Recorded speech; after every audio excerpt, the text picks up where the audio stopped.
Welcome back. We're going to start with our next panel, which we do every year. And I believe this panel is really important as we talk about pilot-controller communication, the relationship that we have with our pilot friends. To introduce this, I lived in Italy for a couple years, and while I was there, I developed some great relationships. One of them was with a family down south. The matriarch of the family, her name was Maria. Amazing woman, just absolutely an amazing person. And it was a real treat to get to know her. And to show my appreciation to Maria, one day I brought her some flowers. And I thought she'd be really excited about it, and she was not. She made it pretty clear she was not. And so much so, she took my flowers and she put them outside the house. I thought, that's odd. It's not what I was expecting at all. And so I was very curious about this. I was a little bit offended, to tell you the truth. But her niece clarified it for me. She said, the problem with your flowers is you've got chrysanthemums. Chrysanthemums are only used at funerals in that culture. And I'm like, okay, well, kind of wish I had known that before I insulted Maria, okay? Now, we all know that we've all been there, where a miscommunication and a misunderstanding can lead to embarrassment. In our line of business, it can lead to an unsafe situation. So we have the treat to hear from some of our pilot friends.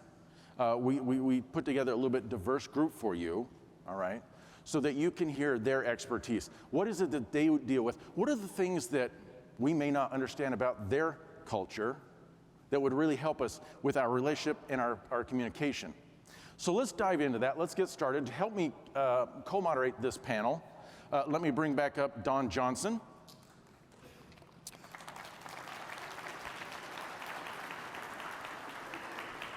I have a unique treat for you, Jack Ingram.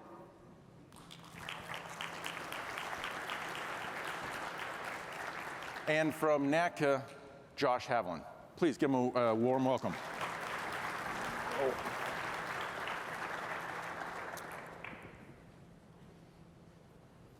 Thanks for being here, everybody. I want to dive into some questions here, but first of all, Josh, I know you represent NATCA in capacity, but I was not really aware of your position. Can you tell us what that is and describe that just for a second for us? Sure. I mean, so the reason it's that you probably weren't aware of it is because it is very confusing, and I do struggle to understand as well because of all the airspace initiatives that we have. It's very complex, but simply I would say that the role of the National Airspace Representative is to provide a communication link between NATCA and the FAA for all of our airspace initiatives. So things like Metroplex, which recently came to a close, but performance-based navigation at our single site locations, established on RMP that we now have at Denver and Houston and Los Angeles, and newer initiatives like multiple airport route separation, which has a really cool acronym, MARS is what we're calling it, and then this newest assessment of special use airspace that we conducted last spring. So it's basically all of these major initiatives for airspace is my primary role. I appreciate you bringing up that special use airspace assessment that you talked about in the National Defense Authorization Act of 2022. Yep. Okay. There was a section in there that affects just that, and I'm going to read from it, and then I'd like you to comment on it.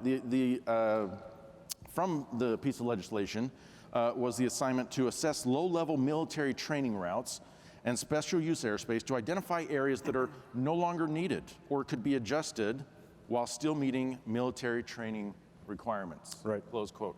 What's been done on that? So, I mean, it really comes down to efficiency, and those are just some great examples, like the low-level flying routes, the MTRs, the ITRs. But really, it comes to the efficiency of the scheduling, activation, and use of all of our special use airspace.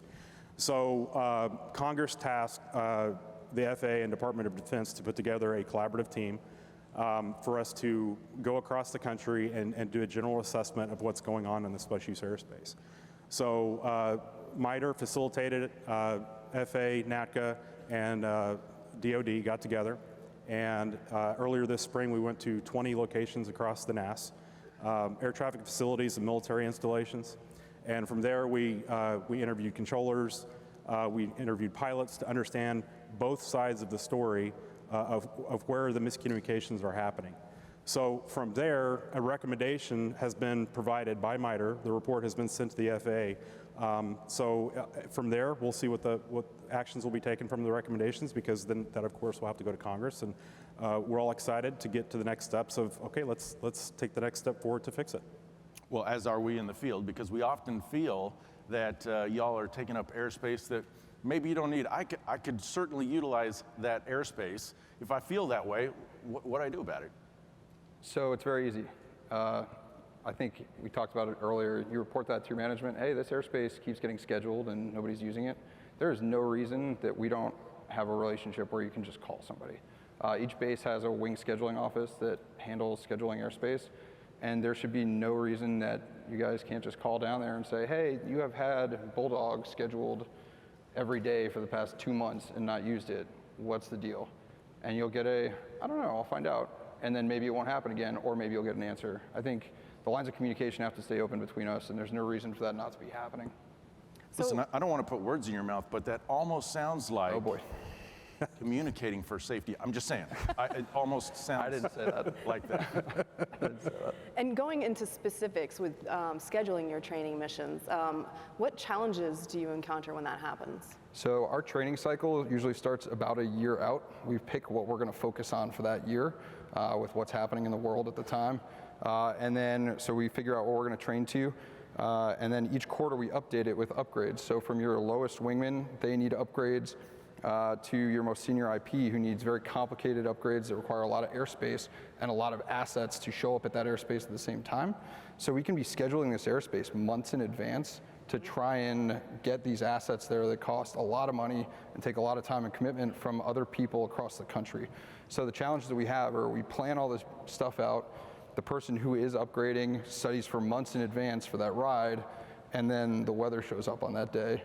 And that's when you start hearing us calling, yeah, we're not going there anymore. We need to open this airspace up if we can, which is the same thing you were doing with the airspace that you lost because of weather. So there's the plans and prep that go into these rides and this training are a year of work trying to get to that one spot where we can burn the gas and get the training done so we can further advance. You mentioned assets in scheduling. What assets are we talking about? I mean, we understand you need this airspace. What else goes into scheduling that airspace? So with a caveat of this is A10 specific, right?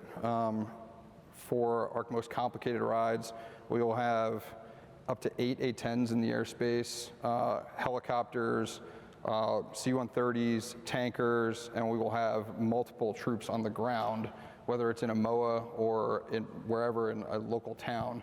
We will have that many people converging from all over the country to make that training ride happen for one pilot. We'll have other upgrades going on, but the main person planning that is benefiting from all of the stuff that is converging into that airspace. So coordinating all that training is obviously monumental. Josh, let me ask you, because we were talking earlier and you said that the DoD uses various different components and that don't necessarily communicate with the FAAs. What's being done about that? Right. So we knew going into this assessment in spring that there was a couple assumptions we started with. The first one is that you've got 5 different branches of the military, all with separate missions, and then you've got the FAA with its mission. The second thing is you also have to find a way to have some interoperability between these systems that are already in place, because they're out there now. And the other thing is operational security. We have to ensure that OPSEC is maintained, because the DoD and their missions, that you have to keep that intact and redact and all of that to provide the essential information from the Department of Defense to the FAA to say, okay, we know where you want to go. We don't need the details of what you're actually doing, but these are the airplanes that are going to be there. But there's a lot of missing connections there. So the infrastructure is there. The next question is how do we bring that together? So that's the biggest thing. And you have these 3 separate systems. Even they don't always connect. And we all know that the coordination that has to happen between government agencies is always challenging. So we knew that, and I would say that generally that was pretty much validated. So I can't get into the details of what the report has recommended, because it's not out for public release yet, of course, but yeah, generally that was validated, I would say that. Well, you at least give me hope, and I'll take that. Yeah, right now. absolutely. Right. Okay. Right. Jack, I see you nodding your head quite a bit as he's talking about this. Anything you want to add to what he said? I also work for the government, so I'm aware that systems don't talk. Spoken like a true military fighter pilot. Short and sweet. Please go ahead. So Jack, what can controllers do to assist in making your training successful? I mean, now that we find out there's not just the airplanes in the sky, there's all the other entities. What can we do to help you make that training and that year-long planning be a success? I think it's probably about the same thing that we could do for you, is just have a grain of salt and some patience, but just to paint the picture of what I'm dealing with in my airplane, and I am an incredibly average pilot. I have 4 or 5 different radios that are all going off at the same time with multiple people talking to me. I have 4 airplanes, including me, that are in my formation that I'm responsible for, 2 of which are probably 25-year-olds in their first year flying the airplane. We'll have 2 or 3 other formations in the airspace with me who are talking to me.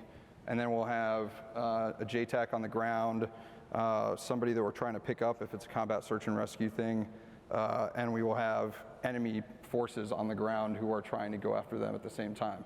So the best thing that can happen there is, I'm a GA guy, I've been flying for a long time, and I know that I am well within my right to fly through a MOA, but if someone is going to do that, if you can paint the picture for them and say, hey, by the way, there's an air war happening where you are about to fly through, and if that person says, thank you. If that person says, I don't care, I have my rights, then you go, okay, great. Then you can talk to me and say, look, we have this guy at this altitude. He is going this way. Get a point out for us. We don't have a radar. They replaced our radar with a huge gun. So like, I cannot find him, right? So a great point out, because what will end up happening is if I can't find that person and mitigate it, I have to cancel everything. I have to stop everyone because I cannot put that person's risk and our lives at risk. So it's going to be a huge issue to just stop all that training where we have a stack of airplanes going from 8 to 24,000 feet, and the bottom ones are diving at the ground almost down to the surface. Like, I cannot have that happening while this guy is flying through our airspace. So accurate point outs and kind of pre-briefing the person on what they're about to do, I think would be helpful. So if we can't get in touch with that VFR flying through and we give you a point out, it's not quite as accurate, what happens? Like, all this year of planning just is over? It's not over. We'll see what happens. If they're going a little quick, we might be able to just say, hey, pause, and we'll let them fly through. If it's towards the end of the sortie and our DLOs, our desired learning objectives, have been accomplished, then we can probably go, okay, cool, like, fine, this is over, let's just go home. But there are times where it could just ruin what we're trying to do at the time. And we'll always flex, but. I want to touch a little bit on the weather part, because I know several different parts of the country, we have active military airspace, and we also have weather coming through. And sometimes we need to get some of the airplanes through that military airspace while we have weather, vectoring around weather. How do we get in touch with you guys? Like, how does that work? Will you stop your training for weather? Or, I mean, I'm sure you call ahead for the weather and. It depends, right? Every answer is going to start with it depends. If we can split the airspace in half and we can do that, we'll do that. We've done that before for stranger traffic down at Moody, where we'll say, cool, we were not going to do anything south of this grid line so that traffic can go through. I think it's not unreasonable if there's a weather event to have that conversation. You might get a no, you might get a yes. It just depends on what's happening at that time and place. We try and be flexible, but again, the person who is flying around at that time probably has 5 radios and a wingman and other people that they're trying to deal with. So that question might blow them up and just say, well, hold on a second. And then we have to just start working through that again. There's a lot going on in those airplanes that are aging and the radios aren't working that great. There's a lot going on. So that little grain of salt, we can always try and work together for sure. Let me ask you this: if you guys could send one message out to every controller out there, reference the airspace, the special use, and how we help you be successful in your military operations. I'll open it to the both of you. What would be that one or two things that you would really want to impress upon all controllers across the country? Well, in the spirit of communication, it really is just that. To start with the relationship building and understanding what systems are out there and what processes are intact, because they're available to use as our resources. For instance, the operations support group in each service area. We have airspace teams, folks that are experts in that are former controllers that can understand that. So establishing that relationship between the facility and the operations support group is going to be instrumental. And first of all, understanding what you have and what the flexibility is, and understanding where the gaps of communication exist. And at least for our NATCA folks, we have a committee, the National Airspace and Procedures Committee. We are a conduit for them to provide that information. So it's a newly formed committee, and we're trying to establish those relationships with all of our members. Because most facilities will have an airspace and procedures representative. We're all nerds. That's why we formed the committee. So that's an option as well. So we're trying to establish that communication well for our members. What kind of things does the committee handle? What can we bring to you as members? Anything from local to national. We've seen a lot of local issues that are actually connected to other national issues, systemic. And I wanted to touch on the voluntary reporting, so I don't know if that's jumping the gun. Please. Or not. One of the things that I found that just validated everything that we're doing with the voluntary reporting with ATSAP and ASAP is that is the first place that we stopped or that we started in the assessment of our special use airspace of where are we going to go? Where are these reports coming from? And that was critical in determining the 20 sites that we had selected. So a thank you to the pilots and controllers that contributed to that, because it works. So I think that's another point that I want to hammer home in the communication. I very much appreciate that. Let me open it up to you. Impressing upon our workforce, this is your opportunity. What would you like to communicate to them? I mean, first and foremost, at the risk of saying communication again, just communicate with your management so that they can talk to the different bases and open up that line of communication. There it is again. So that we can build a relationship. There's no reason we shouldn't have a relationship. COVID was a decent reason, but that doesn't exist. So there's no reason to reopen those lines of communication and talk to each other. If you see us around at Oshkosh or at some other conferences that happen, ask questions. All we do is talk about flying, so that's all we want to talk about. Ask us questions while we're doing that. The second thing is I had to write this down because I didn't remember. I went back under all the call signs I've flown across the country in. Red Knight, Shooter, Indy, Spartan, Cobra, Brew, Reno, Card, Roper, Slate, Onyx, Shark, Attack, Jersey, Raven, Axeman, and Colt. I know that you guys know those call signs because I usually create a problem when I'm going from East Coast to West Coast between 16 and 22,000 feet doing 300 knots over the ground. So I just want to say thank you. We have problems all the time with our aircraft. I had a problem 3 weeks ago, and I was working it with my formation, and the controller just said, "Hey, do you need any help? You haven't talked in a while." And I was like, "No, I'm good. We're figuring it out, but thank you for checking on me." So thank you guys so much for doing what you do. I appreciate it. I love hanging out with you guys, so thank you. That's the last thing I wanted to impress upon them. Now, I wanted to thank you both for being on the panel. We have been trying to get an active military guy on our panel for a very long time, and I may have duped him in coming on this panel. You did. You did. When I asked Jack to come on the panel, I said, "Can you just come speak to our safety conference?" And he was like, yeah, sure. So we coordinated a little bit, and then he said he walked into the conference room yesterday expecting 100 people. There are we a lot have of you. slightly a little bit more than 100 people. There are a lot of you. But I'm glad he got up and put on his pajamas and came in. Yep. So I'm here for you guys.